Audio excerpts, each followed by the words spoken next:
Ya, berarti semua sudah pernah masuk di kelas saya ya. Oke teman-teman, kalau semuanya sudah, nah ini sekilas ya tentang saya begitu. Nah ini ada 5 kompetensi teman-teman ya. Ada 5 kompetensi nanti yang akan kita capai begitu ya. Kalau yang kemarin pengembangan desain itu kan sudah belajar ya, belajar mengembangkan aktivitas pembelajaran dalam bentuk perangkat ya, 5 perangkat yang sudah diajarkan ke teman-teman. Dan kali ini mata kuliah pilihan kita, inovasi pembelajaran matematika ini akan langsung praktik membuat sesuatu gitu ya, membuat sesuatu sehingga nanti apa yang kita lakukan itu betul-betul menunjukkan ada inovasi yang kita lakukan didasarkan pada identifikasi masalah yang ada di sekolah begitu, yang kaitannya dengan pembelajaran matematika. Nah, sehingga nanti langkah pertama yang akan dilakukan teman-teman yaitu mengidentifikasi masalah pembelajaran matematika di sekolah. Jadi nanti ini akan lebih spesifik begitu ya, akan lebih spesifik, akan lebih detail masalahnya itu. Karena nanti masalah itu akan dilanjutkan dengan proses review. Jadi teman-teman akan memilih begitu ya, memilih beberapa masalah yang ada di sekolah. Nah, dari sekian masalah itu nanti teman-teman akan mereview begitu ya. Ya, mereview dan menganalisis dengan artikel-artikel jurnal untuk mendapatkan akar masalahnya apa. Kemudian teman-teman akan memilih satu masalah yang paling oke. Ya, jadi nanti paling tidak minimal 2 masalah yang betul-betul terjadi begitu ya, terjadi kepada siswa. Jadi orientasinya ke siswa gitu. Jadi dampak langsung yang dialami oleh siswa. Kalau akar masalahnya memang gurunya ya yang diperbaiki, bagaimana gurunya mengajar begitu. Jadi nanti langkah pertama yang dilakukan teman-teman dalam waktu 1 minggu ke depan itu akan melakukan identifikasi masalah. Nanti formatnya akan saya jelaskan, masalah apa saja yang akan dilihat nanti saya jelaskan. Kemudian setelah teman-teman 1 minggu observasi ke sekolah untuk mendapatkan masalah itu, kemudian minggu berikutnya teman-teman akan mereview dan menganalisis berdasarkan artikel-artikel jurnal. Dan nanti kita akan lihat dieksplorasi masalahnya. Masalahnya apa, definisinya apa, ya. Kemudian aspeknya apa saja, indikatornya apa saja, sehingga nanti cara menyelesaikannya bagaimana. Nah, itu nanti akan dilakukan di tahap yang kedua. Teman-teman akan belajar dari artikel-artikel jurnal. Kenapa inovasi ini diarahkan ke sana? Harapannya nanti apa yang teman-teman dapatkan di inovasi ini bisa diangkat sebagai satu topik ya, satu topik yang bisa membantu teman-teman juga dalam membuat tugas akhir misalkan. Nah, ini salah satunya. Sehingga nanti latihan juga melakukan review dan juga latihan untuk menulis tugas akhir teman-teman. Nah, sehingga ini diajarkan di bagian yang kedua untuk melakukan review dan analisis terhadap jurnal-jurnal yang ada, kemudian kita kaitkan dengan masalah yang terjadi, sehingga kita tahu apa tuh yang menyebabkan secara umum dan secara empiris sesuai dengan apa yang sudah dilakukan oleh teman-teman kita terdahulu begitu. Nah, setelah teman-teman melakukan analisis, ketemu akar penyebab masalahnya, ketemu definisinya, begitu ya, ketemu aspek dan indikatornya, teman-teman akan melakukan eksplorasi. Nah, eksplorasi ini juga karena masalahnya yang terpilih satu begitu ya, alternatif penyelesaiannya bisa beragam, ya bisa beragam. Teman-teman paling tidak memilih 3 alternatif yang ditawarkan begitu, berdasarkan bahan kajian artikel atau jurnal yang sudah teman-teman lakukan sebagai sebuah inovasi pembelajaran matematika di SD nanti. Teman-teman silahkan memilih mana yang sesuai berdasarkan identifikasi di bagian yang kedua ini. Teman-teman akan melakukan eksplorasi alternatifnya apa saja yang mungkin. Nah, berdasarkan pengalaman teman-teman yang lain juga yang sudah dilakukan. Dan ini nanti akan dilakukan betul-betul secara cermat, teman-teman. Nah, kemudian teman-teman akan menentukan memilih satu yang paling oke. Ya, sehingga teman-teman bisa jadi melakukan wawancara atau studi lagi ngobrol dengan sekolah begitu ya, silahkan. Akhirnya teman-teman akan mendapatkan satu yang paling oke setelah melihat kelebihan dan kelemahan dari pilihannya. Kelebihannya apa, kelemahannya apa? Nah, teman-teman ngambil satu solusi terbaik. Nah, itu nanti yang akan dikembangkan teman-teman sebagai inovasinya. Nah, setelah itu, teman-teman akan mengembangkan draft desain inovasi pembelajarannya. Jadi, rancangannya akan seperti apa? Pak, ini solusinya berupa aktivitas belajar dengan media ini, dengan video, dengan game, dengan ini, silahkan. Sesuai dengan masalah yang diangkat, tapi betul-betul dilakukan secara baik, kemudian didesain, ya. Didesain, ini kan hampir mirip dengan latihan R&D begitu ya. Kemudian di draft, desainnya akan seperti apa nanti? Pak, saya mau bikin komik digital. Boleh juga. Pak, saya mau membuat aplikasi Android yang bisa membantu mereka untuk ini, karena masalahnya terkait dengan digitalisasi. Oh, silahkan. Nah, disinilah nanti output akhirnya teman-teman ya, membuat draft desain inovasinya begitu ya. Kalau itu berupa aktivitas pembelajaran dengan media ya, aktivitas pembelajarannya seperti apa, medianya seperti apa, mulai dibuat di situ. Nah, itu sebagai produk akhir dari mata kuliah kita, teman-teman. Jadi betul-betul ini dilakukan secara cermat. Kalau kemarin masih latihan, ya, di pengembangan desain itu, sekarang betul-betul teman-teman melakukan secara cermat yang melibatkan identifikasi masalah sampai dengan review jurnal-jurnal untuk menentukan masalah utama atau penyebab masalahnya dan juga alternatif masalahnya, sehingga teman-teman betul-betul mengkaji itu sebagai sebuah alur aktivitas pemecahan masalah yang dilakukan secara sistematis begitu. Nah, ini kompetensi yang akan dicapai di mata kuliah kita. Nah, sekarang kita akan melihat sebenarnya masalah itu apa gitu ya. Masalah itu apa, sehingga nanti teman-teman akan bisa melihat identifikasi masalah itu berdasarkan definisi masalah dan masalah apa saja yang akan dilihat. Nah, ini yang pertama teman-teman. Ya, yang pertama kita akan melihat apa itu masalah. Nah, masalah itu ini teman-teman ya. Jadi masalah itu ya kesenjangan atau gap ya, atau ketidaksesuaian antara harapan. Harapan itu pasti yang ideal. Kalau pembelajaran itu ya standar prosesnya seperti apa, standar penilaiannya seperti apa, ya, standar isinya seperti apa yang kita kemarin sudah belajar. Jadi ini betul-betul harapan yang dilihat dari sesuatu yang ideal itu tidak sesuai dengan kenyataan atau apa yang terjadi. Sehingga teman-teman perlu menentukan hal yang ideal dulu untuk memberikan judgement ya, penilaian terhadap apa yang terjadi. Jadi standarnya harus tahu dulu, ukurannya mana gitu ya. Ukurannya mana yang kita jadikan sebagai acuan untuk menentukan ini belum sesuai. Jadi tidak berupa tidak berupa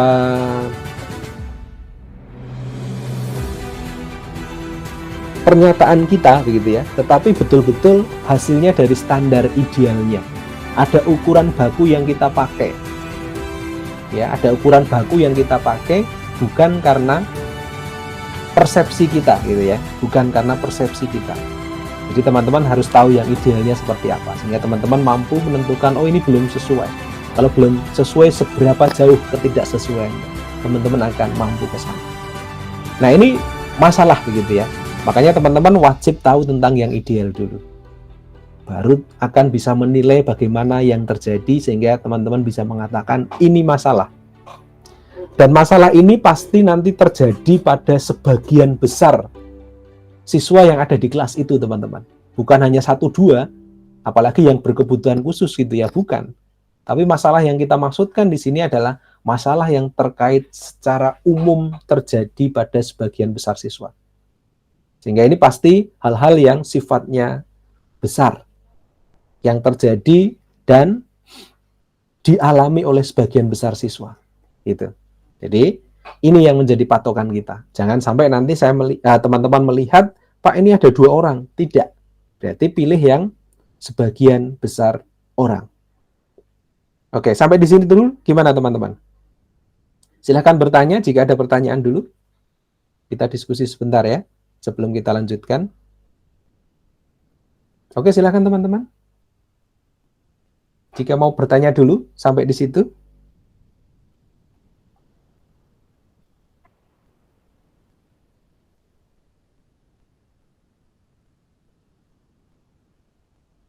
Silahkan.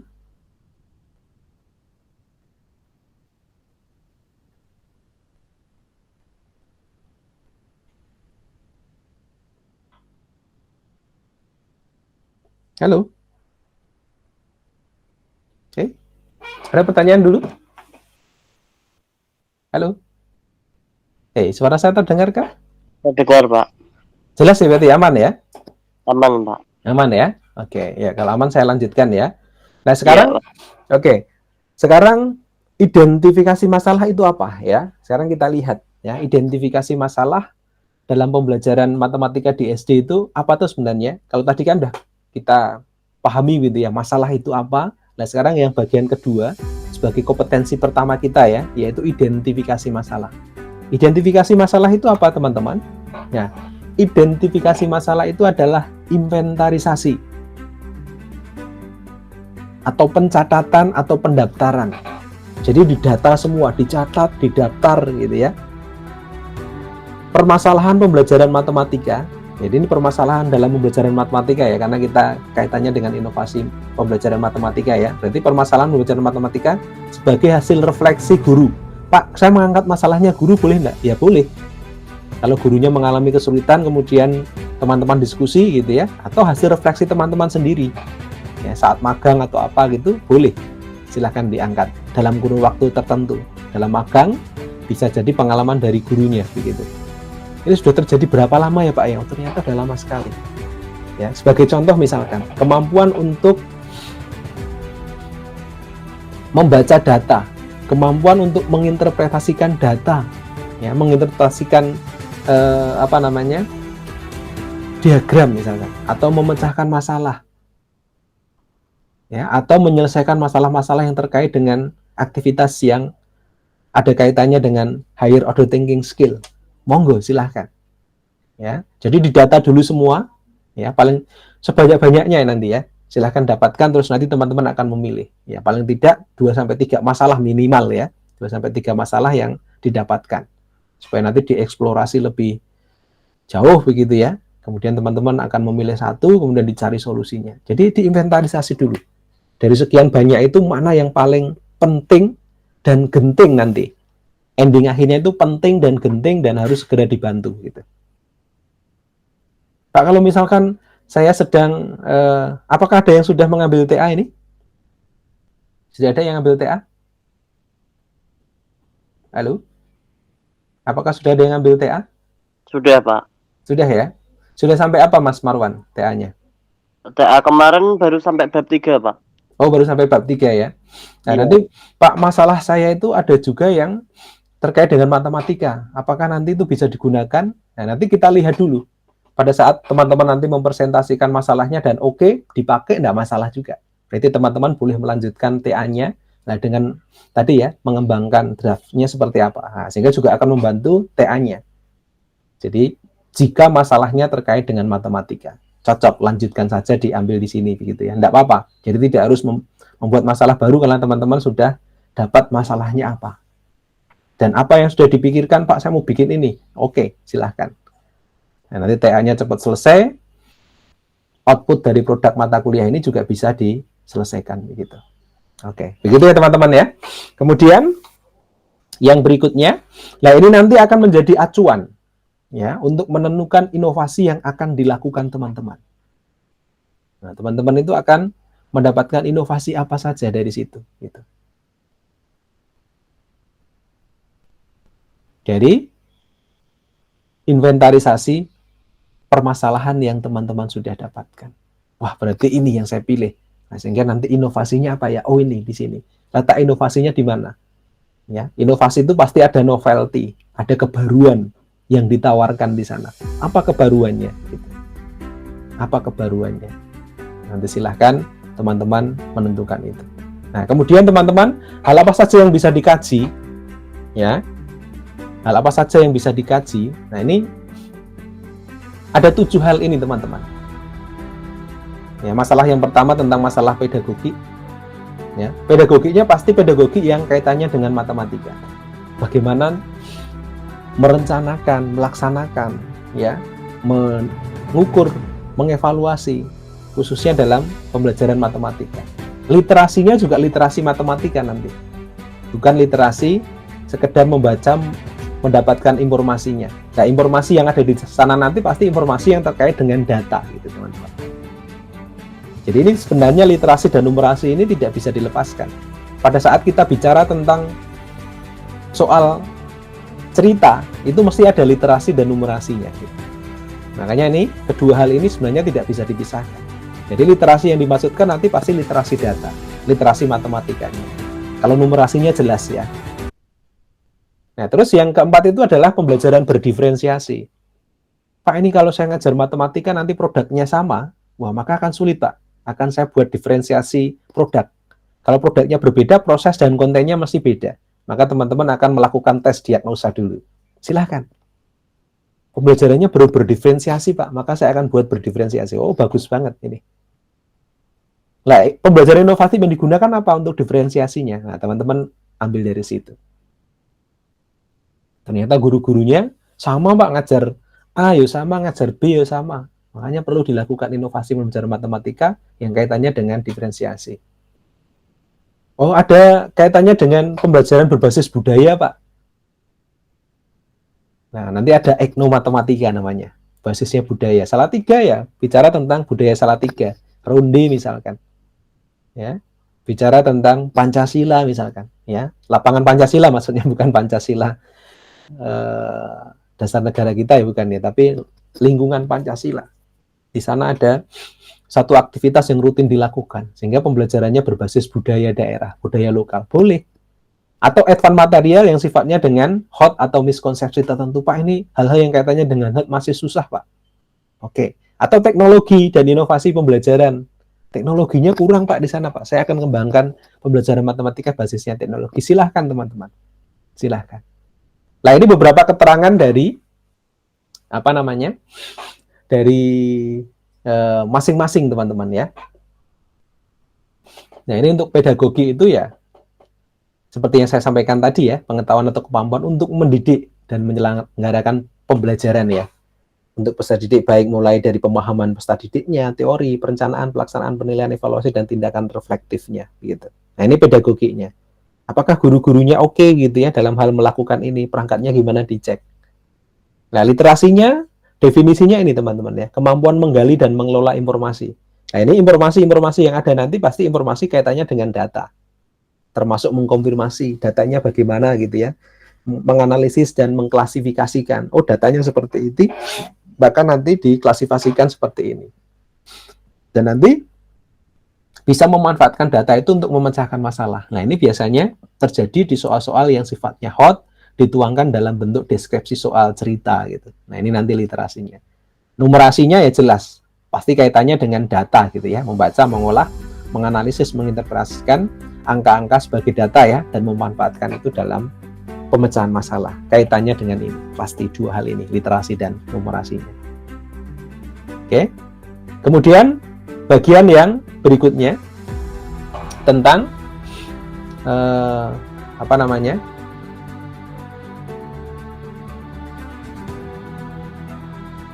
kaitannya dengan masalah yang berdiferensiasi. Jadi teman-teman nanti bisa melihat bagaimana dengan kemampuan awal mereka setelah didiagnosa. Ternyata kemampuannya sulit, Pak. Oh, gaya belajarnya ini, Pak, maka nanti pembelajaran yang akan saya lakukan dengan diferensiasi kontennya beda-beda karena gaya belajarnya beda, Pak. Prosesnya juga sama, Pak. Saya buat beda. Nah, silahkan nanti teman-teman lihat di sana. Nah, terus nanti yang terkait dengan pemanfaatan pembelajaran inovatif ya teman-teman ya, silahkan nanti dilihat. Nah, kemudian materi-materi hot, kemudian miskonsepsi advance materialnya silahkan dilihat, gitu ya. Nah, ini nanti untuk yang teknologi pasti kaitannya dengan khusus teknologinya. Nah, sekarang indikator-indikatornya apa begitu? Indikator-indikatornya apa? Ini sudah saya buatkan semua teman-teman. Bagaimana? Apakah gurunya melakukan tes diagnosa atau tidak? Oh, ternyata tidak, Pak. Wah, berarti nanti teman-teman lakukan tes diagnosa. Teori apa yang digunakan? Oh, ternyata juga tidak, Pak. Teori belajar matematika Gagne misalkan, DIN, ya, Blumer. Wah, ini tidak ada, Pak. Tidak ada melakukan itu. Nah, perencanaannya, perangkatnya juga sama, Pak. Masih belum dibuat secara mandiri begitu ya. Nah, itu silahkan dilakukan. Nah, ini nanti pertanyaan pemantiknya teman-teman bisa cek sendiri. Gitu ya teman-teman ya. Jadi ini untuk yang pedagogiknya. Terkait dengan aspek-aspeknya sudah saya buatkan semua. Literasinya juga sama. Sudah saya buat ya. Menggali informasi, melakukan konfirmasi ya. Kemampuan untuk mengelola dan menganalisis informasi yang kaitannya dengan data gitu ya. Klarifikasi, dimanfaatkan dalam pemecahan masalah. Sudah ada membaca, mengolah ini untuk yang numerasinya. Ini sudah ada semua.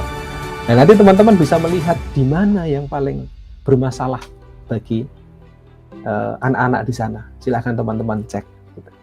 Begitu juga dengan aspek yang lain gitu ya. Yang berdiferensiasi juga sama. Pengembangan potensinya ada enggak? Dicek, dilakukan tes diagnosa atau tidak? Dilakukan kesiapan penelusuran minat kaitannya dengan gaya belajar dilakukan atau tidak? Nah, kalau enggak ya sudah. Jadi teman-teman lakukan inovasi di bagian pembelajaran yang berdiferensiasi. Yang kelima kaitannya dengan model inovatifnya ya teman-teman ya, analisis model yang digunakan cocok enggak, sesuai enggak? Implementasinya sesuai enggak dengan sintak-sintak yang diharapkan? Nah, ini pertanyaan pemantiknya. Gitu. Ya. Begitu juga dengan yang hot dan juga pemanfaatan teknologinya. Nah, ini teman-teman lihat hubungan literasi dan numerasinya dilakukan enggak? Kemudian miskonsepsinya dia enggak ada, hotnya enggak gitu. Teknologi yang digunakan, inovasi teknologi yang dilakukan ada atau tidak. Nah, ini pertanyaan pemantiknya. Teman-teman bisa identifikasi. Dan nanti ini yang akan teman-teman lakukan di minggu pertama. Ini contoh saja teman-teman ya. Contoh saja. Jenis masalahnya apa? Tadi ada 7 ya. Silahkan dituliskan. Oh, masalah pedagogi. Oh, masalah literasi. Oh, masalah numerasi. Masukkan di sini. Ya. Masalah yang teridentifikasi, tadi definisinya ini kan ya. Masalah yang terinventarisasi. Maaf ini 7 ya. Kita pakai 7 saja.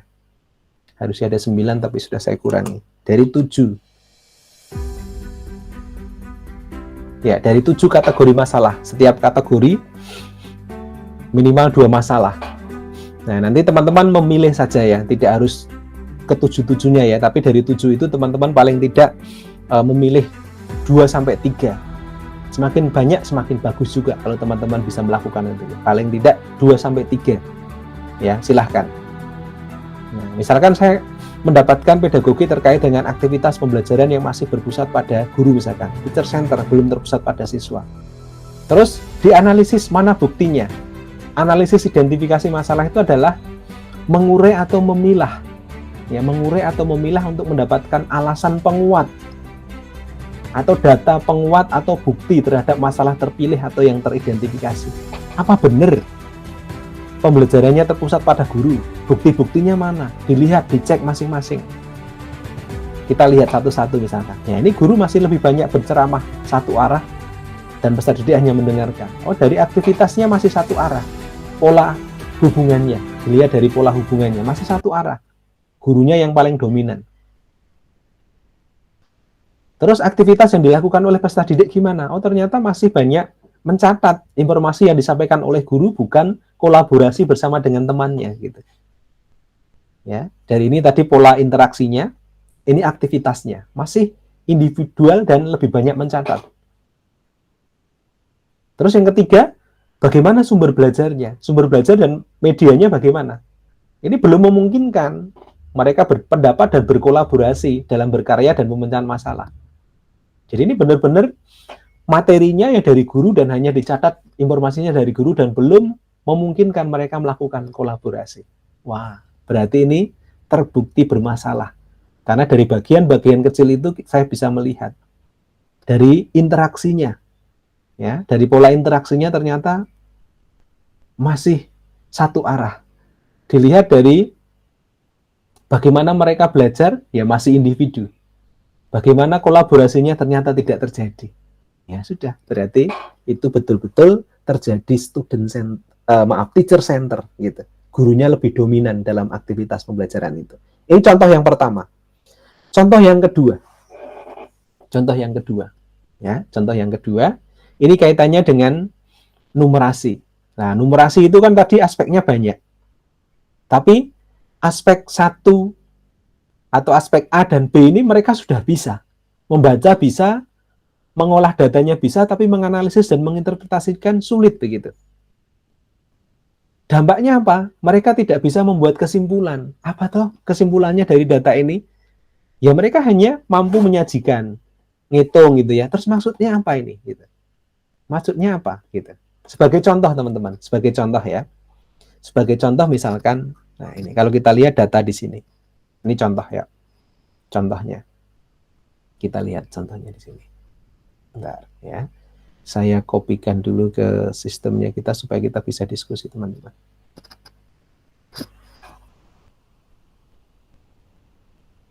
Oke.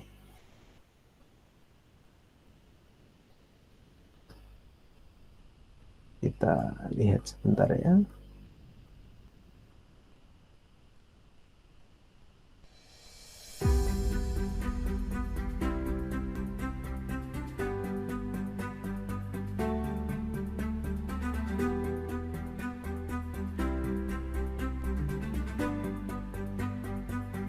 Ya, contohnya ini teman-teman.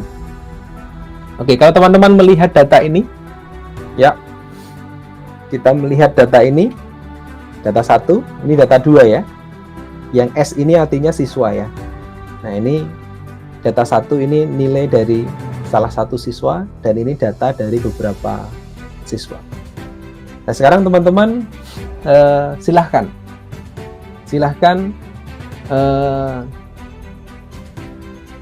melihat data ini, kemudian teman-teman membuat satu soal berdasarkan data yang ada di sini. Coba silahkan teman-teman. Jadi ada 2 data ini data satu siswa gitu ya. Kemudian ini adalah data dari beberapa siswa di dalam satu kelas tertentu gitu. Silahkan. Kalau teman-teman melihat data ini, nah ini kita akan membuat sebuah pernyataan-pernyataan yang nanti bisa kita menginterpretasikan, menganalisis dan membuat kesimpulan dari data ini. Silahkan teman-teman. Ya, silahkan.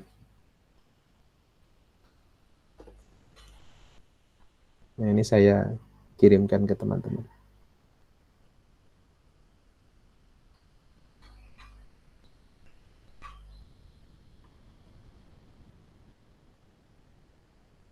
Oke, silahkan. Silahkan teman-teman membuat soal berdasarkan data itu. Nah, ini saya kirimkan ke WA-nya teman-teman karena saya mau masuk ke ruang room-nya ya. Oke, silahkan. Kalau seperti ini gimana teman-teman? Ya, silahkan. Sudah saya kirim ke WA-nya teman-teman ya. Oke, silahkan teman-teman mencoba membuat satu pertanyaan terkait dengan data itu, sehingga kita bisa membuat satu keadaan, sehingga kita bisa membuat sebuah kesimpulan begitu. Silahkan teman-teman. Ya, silahkan. Siapa yang akan memulai? Halo. Gimana? Ya, Mas Marwan, mengawali Mas. Iya Mas. Bentar, Pak. Nah ini kita aja sudah bermasalah kan ya. Nah ini salah satu contohnya teman-teman. Nah ini salah satu contohnya. Nah ini saya cek di sini supaya kita bisa lihat ya, supaya kita bisa berdiskusi. Dan ini kelemahannya kalau kita pakai apa namanya? Nah, oke, mulai slide saja. Ya, oke ya. Ini dari data 1.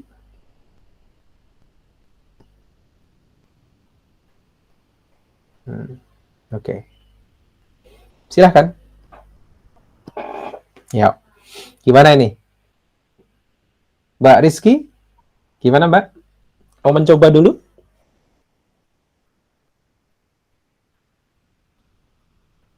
Halo? Sebentar Pak.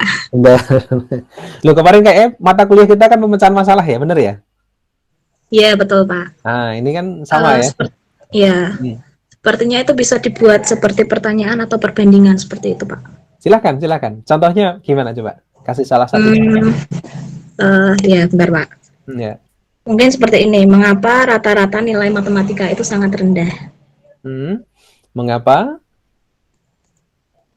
Ya, nilai matematika sangat rendah. Oke. Dasarnya dari mana, Mbak? Bisa mengatakan rata-ratanya rendah? Hmm, dari tabel tersebut, Pak. Dari tabel data berapa? Data 1 Mm-mm. dan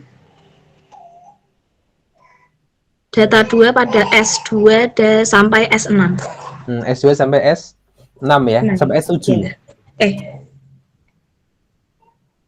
S2 sampai S6 ya. 5 Iya, semua itu ya. Berarti kalau iya. rata-rata semua berarti dari 7 data yang dapat 5 kan berarti ada 5 orang ya. Oke. Berarti ini termasuk soal yang kalau kemarin kan ada soal terbuka, soal apa lagi kemarin? Macam-macam soal. Masih ingat enggak? Yang perlu pembuktian.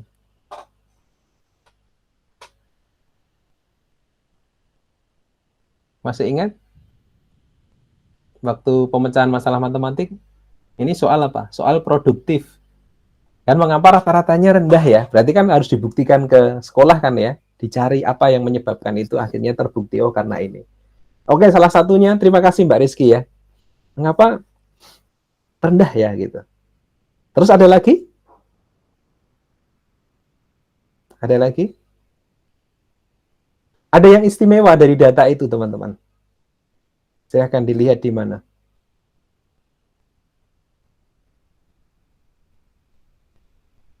Ada data lagi mana?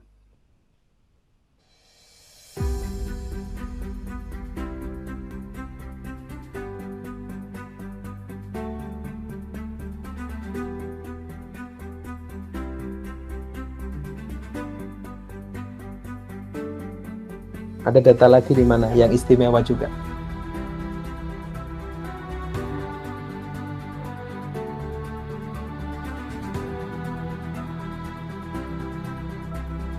Oke, Naomi gimana coba? Naomi kita coba. Naomi silahkan mencoba memberikan. Sebentar, Pak. Nah, ini salah satu masalah yang terjadi teman-teman. Jadi membaca dan menginterpretasikan data. Kalau data satu ini, apa yang kita bisa dapatkan? Apa yang bisa kita simpulkan dari data ini? Data satu dulu. Kalau data satu, apa yang kita bisa dapatkan dari data satu ini?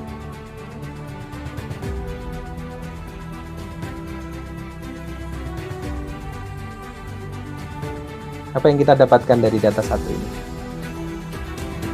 Mungkin perolehan nilai kurang memuaskan, Pak. Jadi kesimpulannya apa nih berarti? Nilainya kurang memuaskan berarti?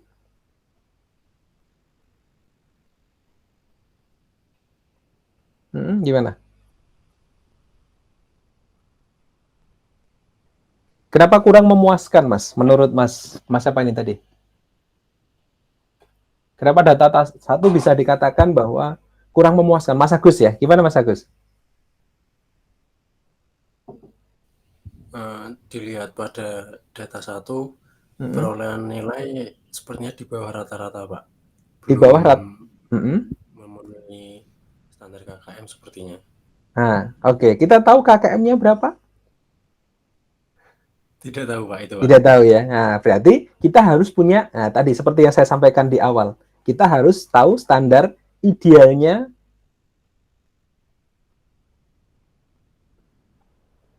berapa, ya, KKM-nya berapa. Kalau ini standar idealnya misalkan 7 atau 8, maka waduh, atau bahkan 7,5 saja ya, ini semua di bawah KKM begitu. Berarti anak ini perlu bimbingan khusus karena semua nilainya di bawah KKM. Berarti kita bisa misalkan Pak, ya, sebagian besar sekolah itu, katakanlah di Salatiga Pak ya, itu sebagian besar KKM-nya di atas 7 Pak. Kalau di atas 7 dari nilai ini, nah gitu. Jadi mengapa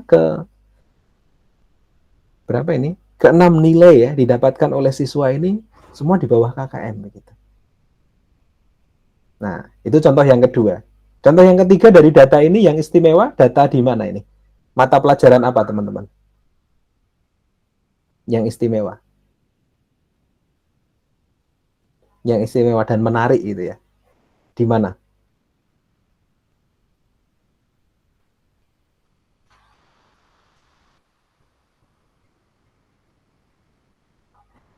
Data di mana?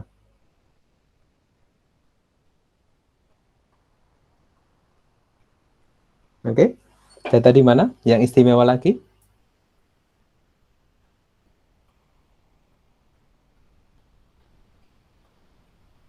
Dicek coba. Teman-teman coba perhatikan data di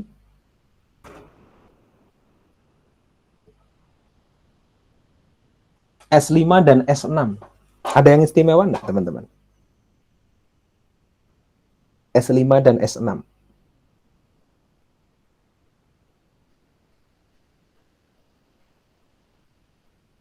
Apa yang istimewa?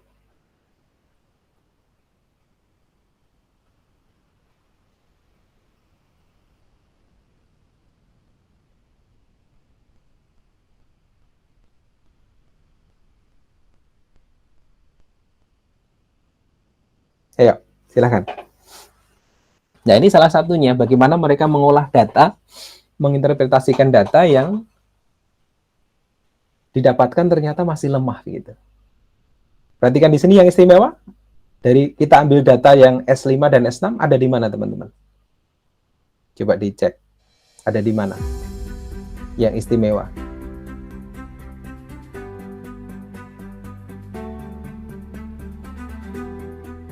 Halo? Ada di bagian mana yang istimewa? Nilai yang mana? Ayo. Halo.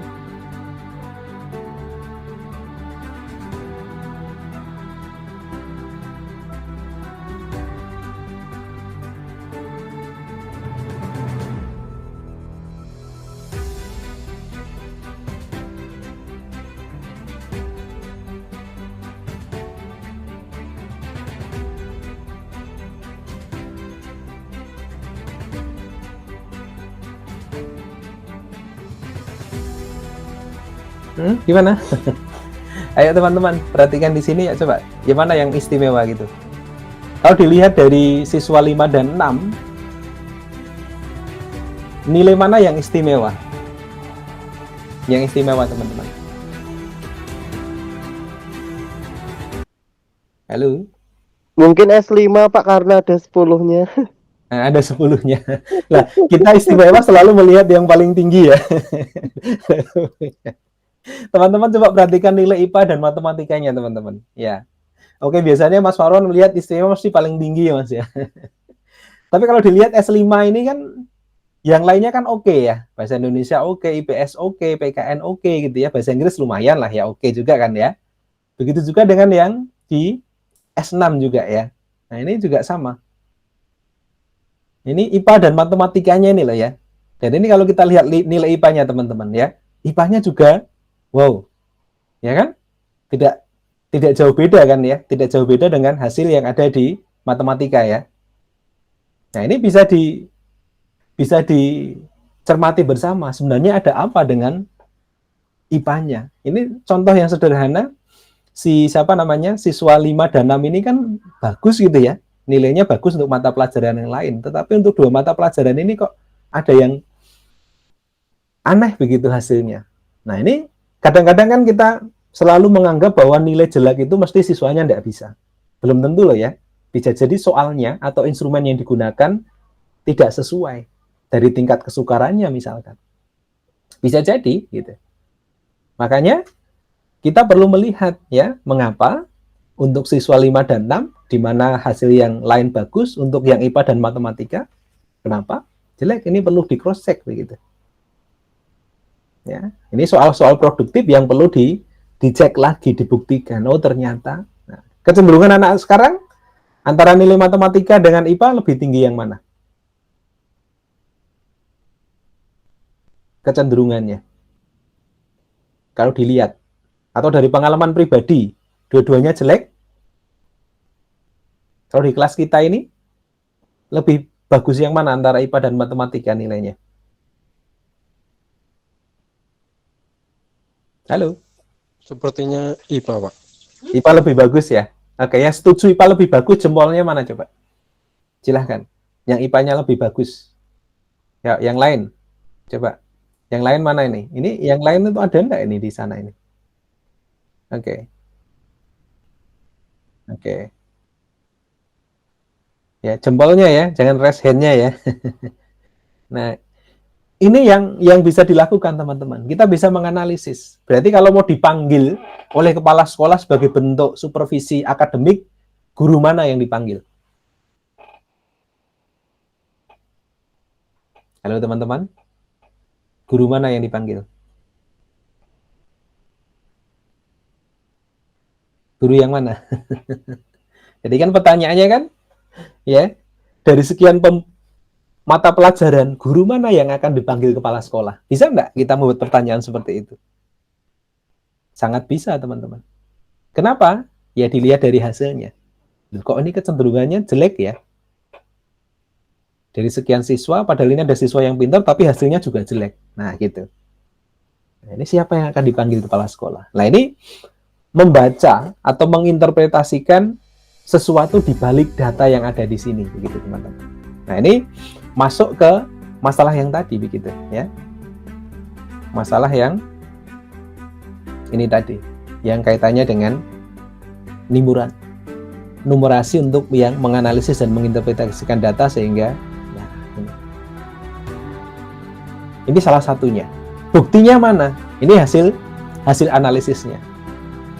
Ya peserta didik hanya menyalin data yang ada di tabel tadi, disalin datanya. Atau yang di dalam soal, yang diminta membuat simpulan justru malah disalin lagi datanya. Terus mendeskripsikan yang dapat nilai sekian berapa orang, tapi tidak bisa menyimpulkan. Kesimpulannya tadi, jadi guru IPA dan guru matematika perlu dicek kembali soal-soal yang diberikan begitu. Kesimpulannya itu. Tapi kenyataannya ini siswa hanya menyalin datanya, hanya menuliskan deskripsinya yang dapat nilai sekian-sekian. Bahkan tidak menuliskan apa-apa, berarti dia tidak bisa membuat kesimpulan. Gitu. Ini yang kaitannya dengan numerasi. Sehingga nanti teman-teman akan melakukan observasi ke sekolah dengan menggunakan tabel LK1.1 itu untuk identifikasi masalah. Isinya ya nomor, masalahnya apa gitu ya, terus jenis masalahnya apa, masalah yang diidentifikasi apa, terus analisis identifikasi masalah. Ini buktinya mana? Di bagian-bagian kecilnya. Ya, buktinya mana? Tunjukkan di sana. Gitu. Ya. Oke.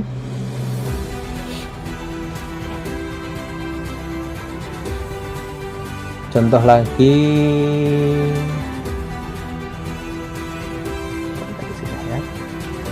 Oke. Ini ya teman-teman ya. Bisa ya.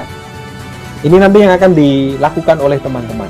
Di minggu pertama, teman-teman akan mengidentifikasi itu, kemudian LK1.1, kemudian minggu depan LK1.1-nya itu akan kita coba lihat, kemudian kita coba untuk lakukan eksplorasi ya. Eksplorasi kita mengkaji berdasarkan literasi yang ada di jurnal. Kemudian akan masuk di LK1.2 untuk melakukan eksplorasi, untuk menentukan akar masalahnya apa berdasarkan informasi-informasi yang ada di jurnal. Itu dulu teman-teman ya, pengantar dari saya.